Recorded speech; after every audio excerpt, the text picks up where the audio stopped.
Welcome, everyone, to Ohio Unsolved. I'm your host, Matthew, and I just have one quick announcement. Starting on April 5th, every episode of Ohio Unsolved will be available on Patreon ad-free to all three tiers. Whether you choose the $3, $5, or $10 tier, you're going to be able to listen to every episode completely ad-free. And now, for today's episode, we're going to hear about the Golden State Killer. Until recently, his identity was unknown, but now we know that it was Joseph James DeAngelo. So let's just get right into the episode.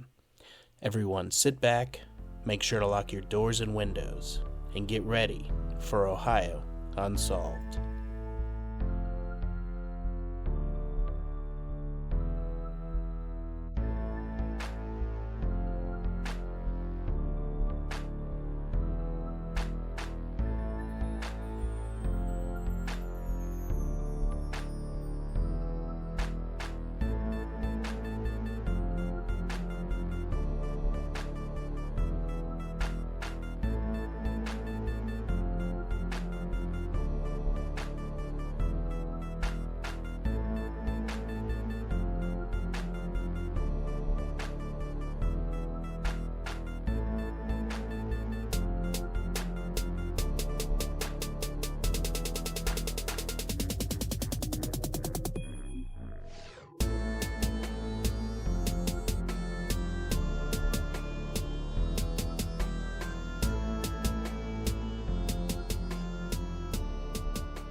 Joseph James DeAngelo Jr. is a serial killer, serial rapist, burglar, peeping Tom, former police officer, and former mechanic who committed at least 13 murders, 51 rapes, and 120 burglaries across California between 1974 and 1986. He is responsible for 3 known separate crime sprees throughout the state, each of which spawned a different nickname in the press before it became evident that they were committed by the same person. In the San Joaquin Valley, DeAngelo was known as the Visalia Ransacker from 1974 to 1976, before moving to the Sacramento area, where he became known as the East Area Rapist from 1976 to 1979, and was linked by MO to additional attacks in Stockton, Modesto, and Contra Costa County. DeAngelo committed serial murders in Santa Barbara, Ventura, and Orange counties from 1979 to 1986, and was known as the Night Stalker, and later the original Night Stalker, in order to differentiate him from Richard Ramirez, a later serial killer who also became known as the Night Stalker. He is believed to have taunted and threatened both victims and police via obscene phone calls and possibly written communications. During the decades-long investigation, several suspects were cleared through DNA evidence, alibis, or other investigative methods. In 2001, the combined acronym ERONS came into use after DNA testing indicated that the East Area Rapist and the original Night Stalker were the same person. The case was a factor in the establishment of California's DNA database, which collects DNA from all accused and convicted felons in California and has been called second only to Virginia's in effectiveness in solving cold cases. In an attempt to increase awareness, crime writer Michelle McNamara coined the name Golden State Killer in early 2013. On June 15, 2016, the FBI and local law enforcement agencies held a news conference to announce a renewed nationwide effort offering a $50,000 reward for the Golden State Killer's capture.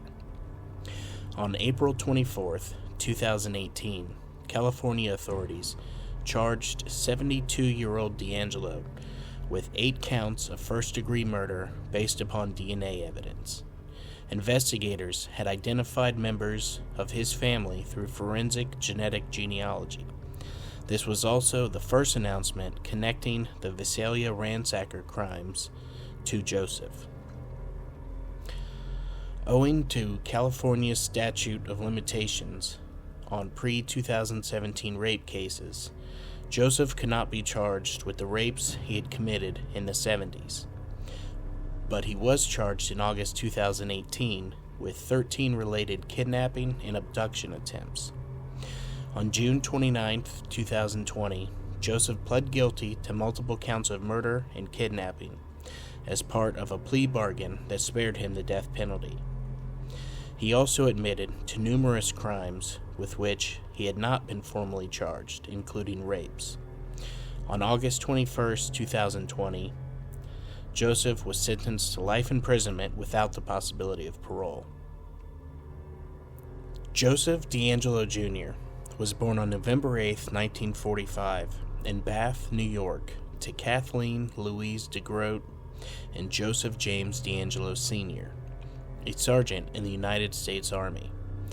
He had 2 older sisters, Connie and Rebecca, and a younger brother, John. A relative reported that when Joseph was a young child, he witnessed the rape of Connie by 2 airmen in a warehouse in West Germany, where the family was stationed at the time.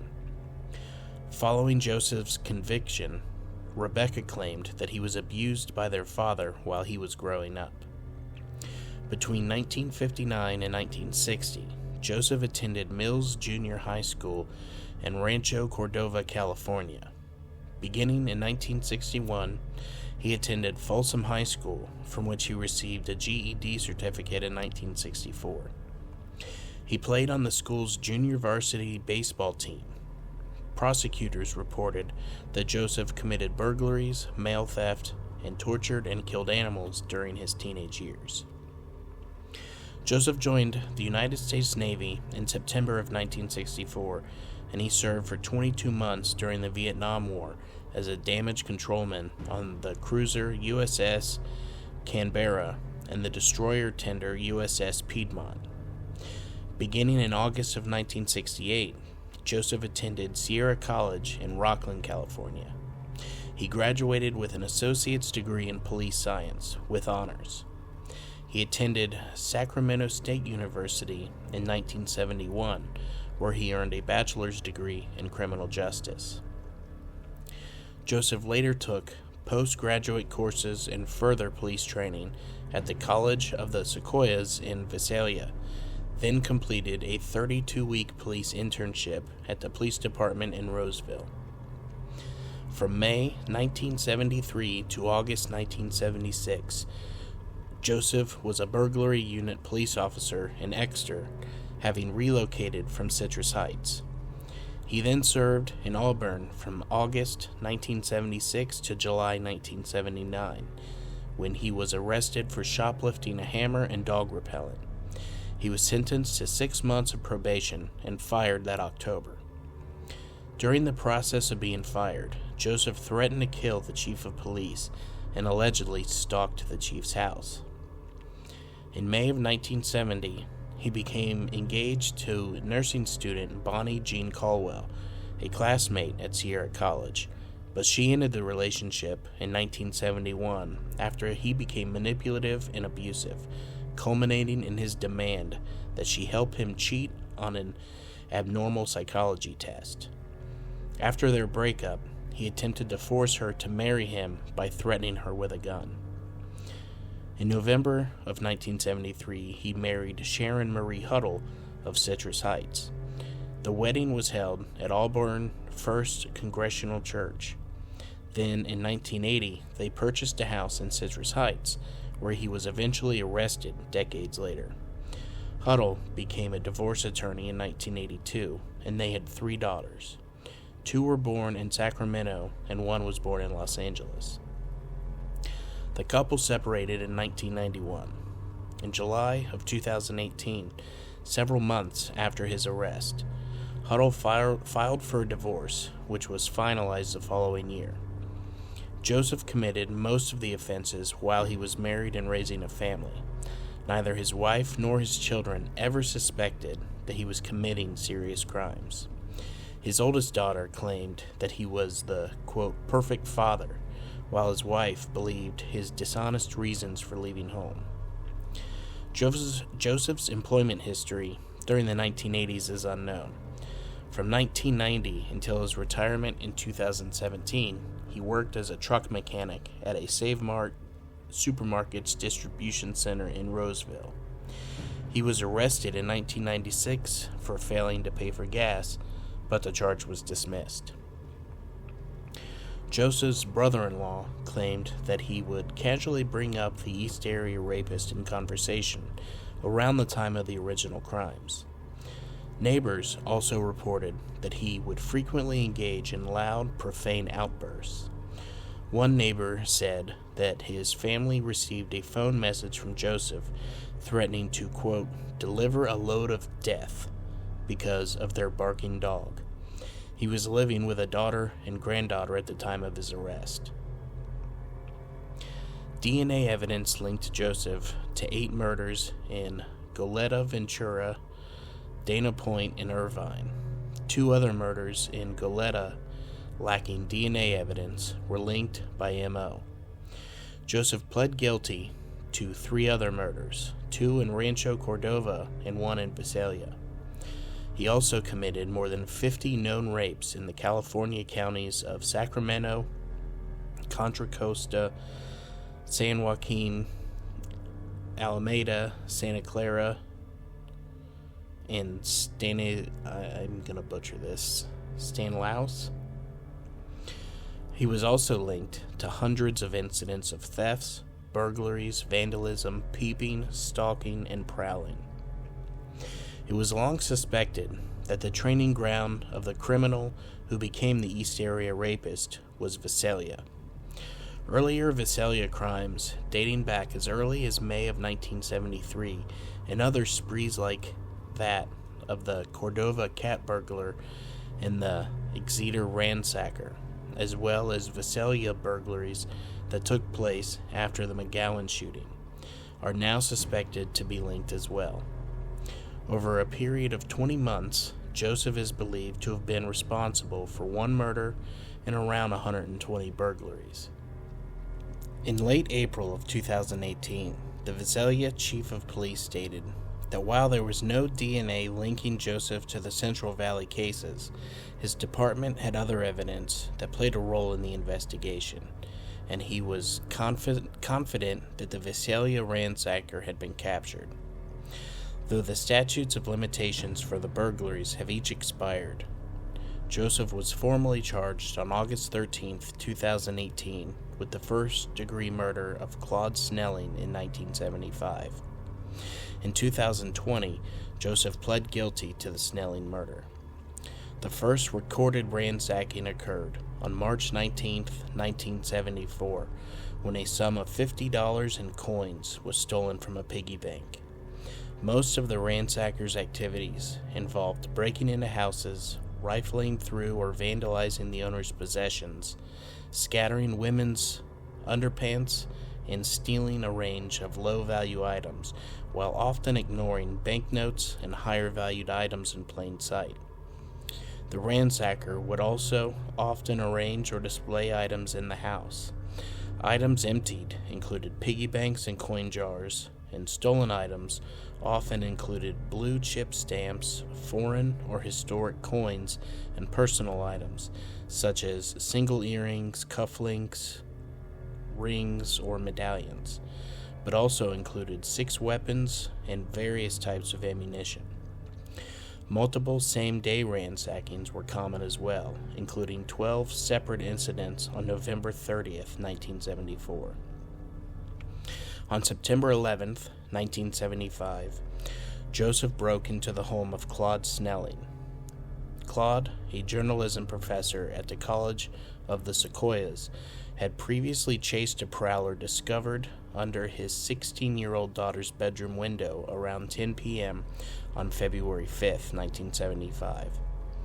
On September 11th, he was awakened around 2 a.m. by strange noises. Upon leaving his bedroom, Snelling ran through the open back door and confronted a ski-masked intruder in his carport, attempting to kidnap his daughter, who had been subdued with threats of being stabbed or shot. Snelling was then shot twice, staggered back into the house to his wife, and later died. After the shooting, the assailant punched and kicked the daughter, leaving her on the ground, and fled the scene. A stolen bicycle tied to the assailant was found nearby at 615 Redwood Street. After the murder, Beth Snelling underwent hypnosis in order to gather further details. The Visalia police also committed more resources to apprehending the ransacker, and a $4,000 reward was posted. Nighttime stakeouts were set up near houses that he had previously prowled, but the ransackings continued. Around 8:30 p.m. on December 12, 1975, a masked man entered the backyard of a house on Kaweah Avenue, near where the ransacker had been reported to frequent. When Detective William McGowan, on stakeout inside of the garage, attempted to detain the man, the suspect shrieked, removed his mask, and feigned surrender. After McGowan fired a warning shot. However, after jumping the fence to the house next door, he also pulled out a revolver with his left hand and fired once near McGowan's face, shattering his flashlight. Nearby officers rushed to aid McGowan, and the shooter was able to escape. Items collected as evidence included the flashlight, tennis shoe tracks, and dropped loot, namely blue chip stamps and a sock full of coins. Joseph moved to the Sacramento area in 1976, where his crimes escalated from burglary to rape.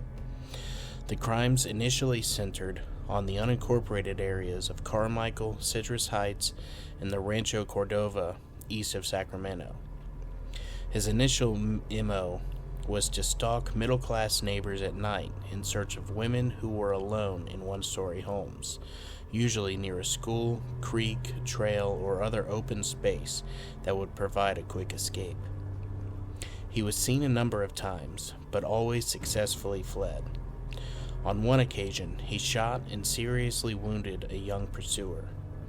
Most victims had seen or heard a prowler on their property before the attacks, and many had experienced break-ins. Police believed that the offender would conduct extensive reconnaissance in a targeted neighborhood, looking into windows and prowling in yards before selecting a home to attack. It was believed that he sometimes entered the homes of future victims to unlock windows, unload guns, and plant ligatures for later use. He frequently telephoned future victims, sometimes for months in advance, to learn their daily routines. Although Joseph originally targeted women alone in their homes or with children, he eventually preferred attacking couples. This change in MO is believed to be a direct result of media reports claiming that he only attacked women alone in their home. His usual method was to break in through a window or a sliding glass door and wake up the sleeping occupants with a flashlight, threatening them with a gun. Victims were subsequently bound with rope, often shoelaces, that he found or brought with him, then blindfolded and gagged them with towels that he had ripped into strips. The female victim was usually forced to tie up her male companion before she was tied up. The bindings were often so tight that the victim's hands were numb for hours after being untied. He then separated the couple, often stacking dishes on the male's back and threatening to kill everyone in the house if he heard them rattle. He would then move the female to the living room and rape her, often again and again. A decade later, police reported that Joseph repeatedly said, "I hate you, Bonnie," during a 1978 rape, the 37th attack. Joseph sometimes spent hours in the home ransacking closets and drawers, eating food in the kitchen, drinking beer, raping the women again, or making additional threats. Victims sometimes thought that he had left the house before he would jump from the darkness. He typically stole items, often personal objects, and items of little value, but occasionally cash and firearms. He would then creep away, leaving victims uncertain whether he had left or not. He was believed to escape on foot through a series of yards and then use a bicycle to go home or to a car, making extensive use of parks, schoolyards, creek beds, and other open spaces that kept him off of the street. The East Area Rapist operated in Sacramento County from the first attacks in June of 1976 until May 1977. After a 3-month gap, he struck in nearby San Joaquin County in September before returning to Sacramento for all but one of the next 10 attacks. The rapist attacked 5 times in 1978 before disappearing again for 3 months. Attacks then moved primarily to Contra Costa County in October and lasted until July of 1979. A young Sacramento couple, 21-year-old Brian Keith Maguire, a military policeman at Mather Air Force Base, and his 20-year-old wife, Katie Lee, were walking their dog in the Rancho Cordova area on the night of February 2, 1978, near where 5 East Area Rapist attacks had occurred. The Maguires fled after a confrontation in the street, but were chased down and shot to death. Some investigators suspected that they had been murdered by the East Area Rapist because of their proximity to other attacks, locations, and a shoelace was found nearby. The FBI announced on June 15, 2016, that they were confident that the East Area Rapist had murdered the Maguires. On June 29, 2020, Joseph entered a plea of guilty to these murders. Shortly after the rape, committed on July 5th of 79, Joseph moved to Southern California and began killing his victims, first striking in Santa Barbara County in October. The attacks lasted until 1981, with a lone 1986 attack. Only the couple in the first attack survived, alerting neighbors and forcing the intruder to flee. The other victims were murdered by gunshot or bludgeoning. Since Joseph was not linked to these crimes for decades, he was known as the Night Stalker in the area before being renamed the original Night Stalker after serial killer Richard Ramirez received the former nickname. On October 1st, an intruder broke in and tied up a Goleta couple. Alarmed at hearing him say, "I'll kill him," to himself, the man and woman tried to escape when he left the room, and the woman screamed. Realizing that the alarm had been raised, the intruder fled on a bicycle. A neighbor, an FBI agent, responded to the noise and pursued the perpetrator, who abandoned the bicycle and a knife and escaped on foot through local backyards. The attack was later linked to the Offerman Manning murders by shoe prints and twine used to bind the victims. On December 30th, 44-year-old Robert Offerman and 35-year-old Deborah Manning were found shot to death at Offerman's condominium in Goleta.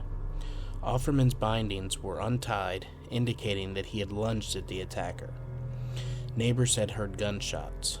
Paw prints of a large dog were found at the scene, leading to speculation that the killer may have brought one with him. The killer had also broken into the vacant adjoining residence and stolen a bicycle later found abandoned on a street north of the scene from a third residence in the complex. On March 13th, 33-year-old Charlene Smith and 43-year-old Lyman Smith were found murdered in their Ventura home.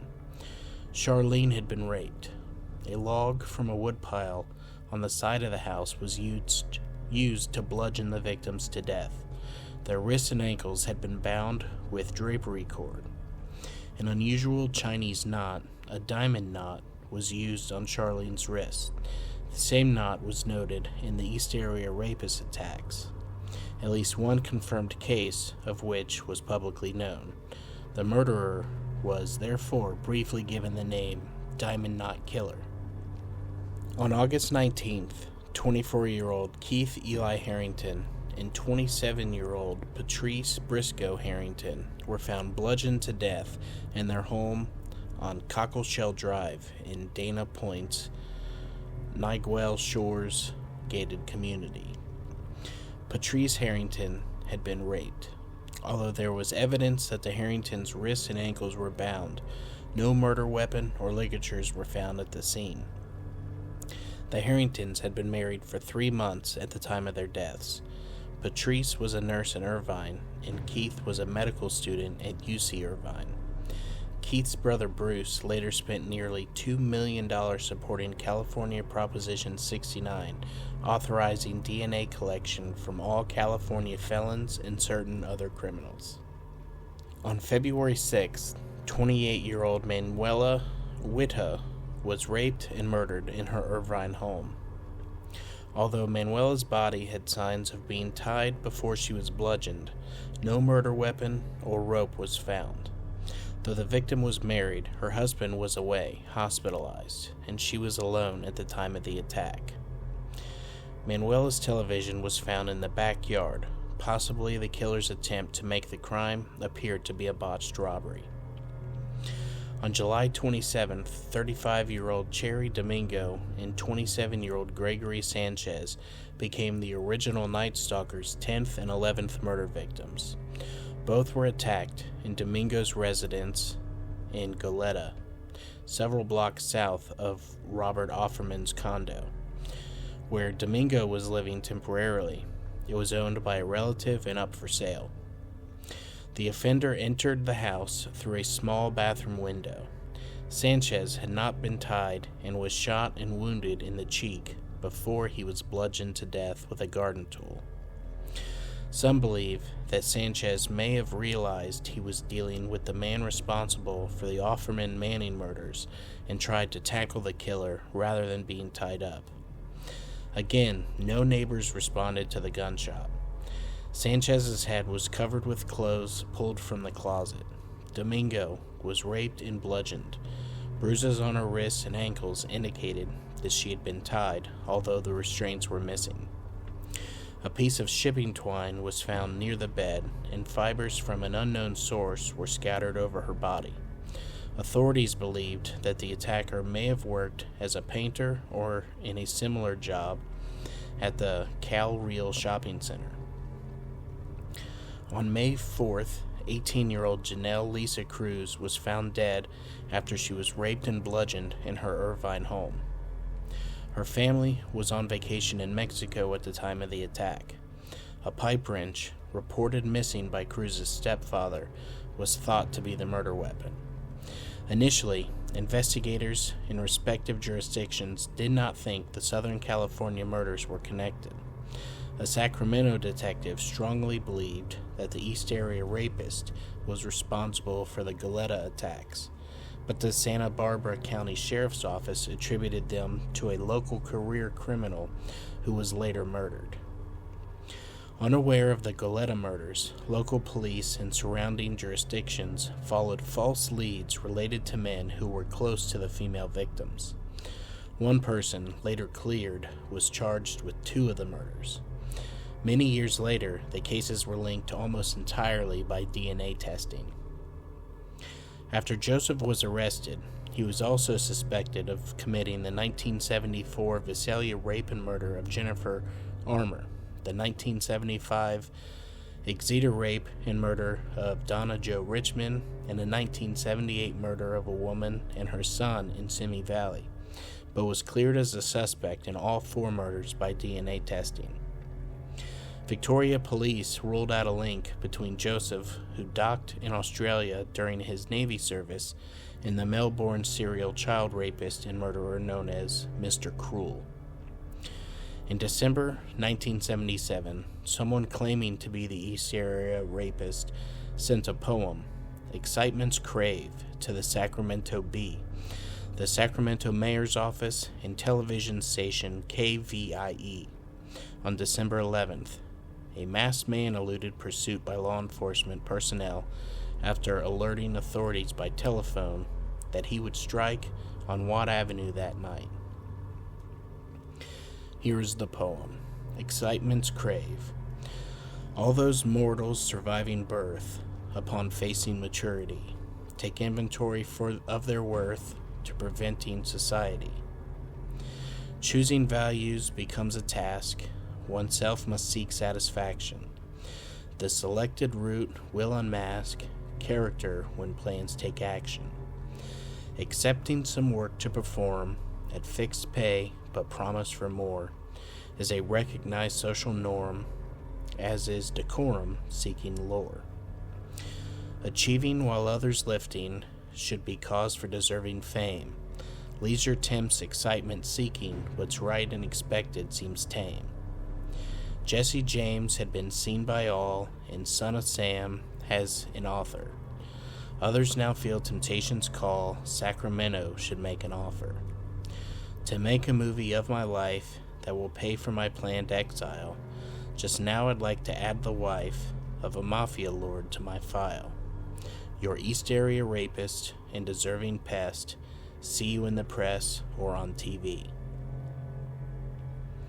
During the investigation in Danville of the 42nd attack, investigators discovered 3 sheets of notebook paper near where a suspicious vehicle had reportedly been parked. They believe the pages were dropped accidentally, perhaps by falling out of a bag.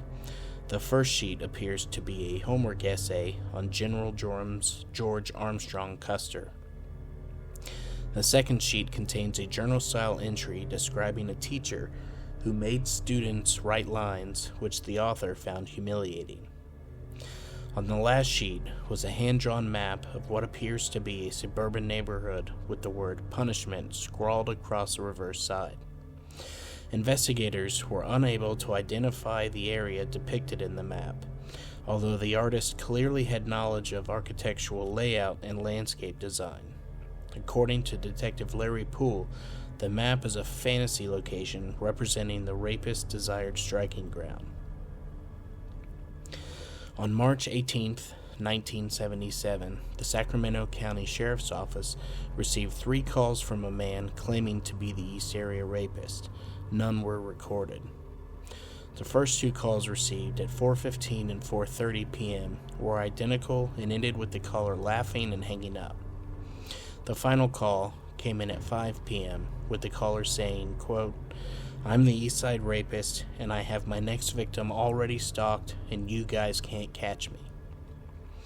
Before officially connecting the original Night Stalker to the East Area Rapist in 2001, some law enforcement officials, particularly from the Sacramento County Sheriff's Department, sought to link the Goleta cases as well. The links were primarily due to similarities in MO. One of the already linked original Night Stalker double murders occurred in Ventura, 40 miles southeast of Goleta, and the remaining murders were committed in Orange County, an additional 90 miles southeast. In 2001, several rapes in Contra Costa County, believed to have been committed by the East Area Rapist, were linked by DNA to the Smith, Harrington, Witten, and Cruz murders. A decade later, DNA evidence indicated that the Domingo Sanchez murders were also committed by the East Area Rapist, also identified as the Golden State Killer. On June 15, 2016, the FBI released further information related to the crimes, including new composite sketches and crime details. A $50,000 reward was also announced. The initiative included a national database to support law enforcement's investigating of the crimes and to handle tips and information. Eventually, Through the use of genetic genealogy searching on GED Match, investigators identified distant relatives of Joseph, including family members directly related to his great-great-great-great-grandfather, dating back to the 1800s. Based on this information, investigators built about 25 different family trees. The tree that eventually linked to Joseph also contained approximately 1,000 people. Over the course of a few months, investigators used other clues like age, sex, and place of residence to rule out suspects populating these trees, eliminating suspects one by one until only Joseph DeAngelo remained. Identification of Joseph began in December of 2017, when officials led by Detective Paul Holes and FBI lawyer Steve Kramer uploaded the killer's DNA profile from a Ventura County rape kit to the personal genomics website GED Match. The website identified 10 to 20 people who had the same great-great-great-grandparents as the Golden State Killer. A team of 5 investigators working with genealogist Barbara Ray Venter used this list to construct a large family tree. From this tree, they established 2 suspects. One was ruled out by a relative's DNA test, leaving Joseph the main suspect. On April 18, 2018, a DNA sample was collected from the door handle of Joseph's car. Another sample was later collected from a tissue found in Joseph's curbside garbage can. Both were matched to samples associated with Golden State Killer crimes. Since Joseph's arrest, some commentators have raised concerns about the ethics of the secondary use of personally identifiable information.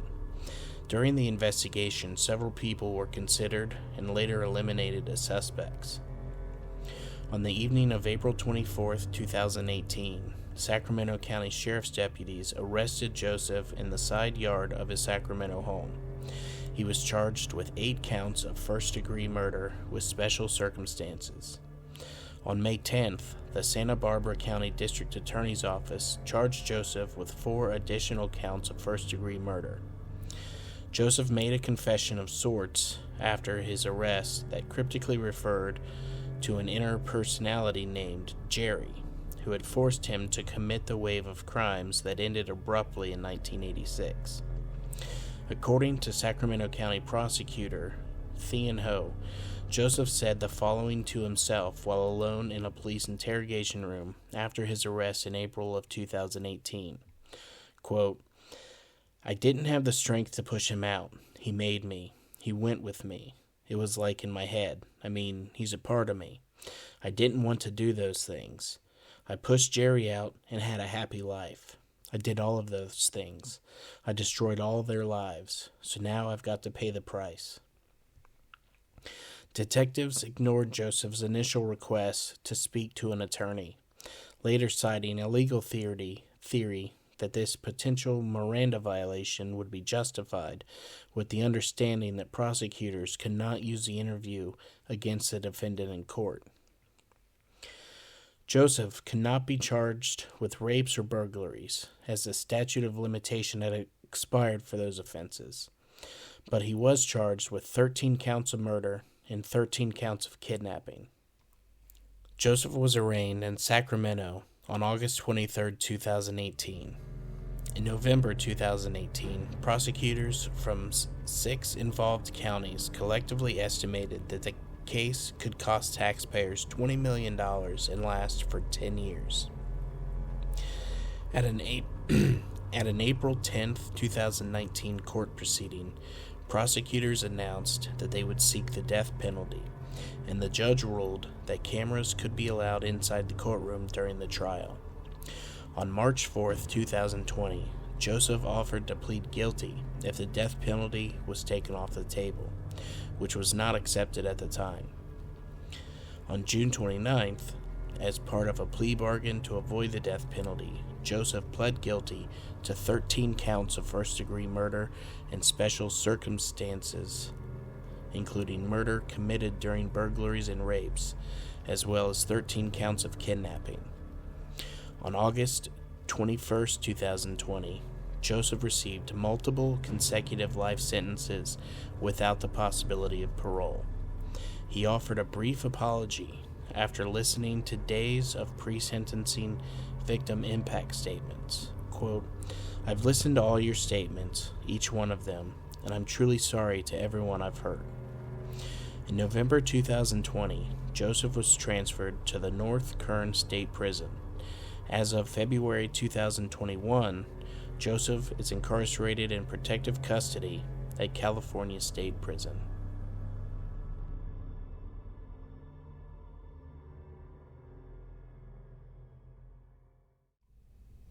Well, that is going to do it for today. Thank you everyone for listening, and I hope that you enjoyed this story. If you did, could you please rate and review on Spotify and Apple Podcasts? A 5-star rating really helps others to find the show. Also, don't forget that starting April 5th, next Friday, every episode will be available on Patreon, ad-free, to all 3 tiers. And don't forget to join us on Facebook, follow us on Instagram, and subscribe on YouTube. But once again, thank you everyone for listening, and make sure to keep those doors and windows locked, and stay ready for Ohio Unsolved.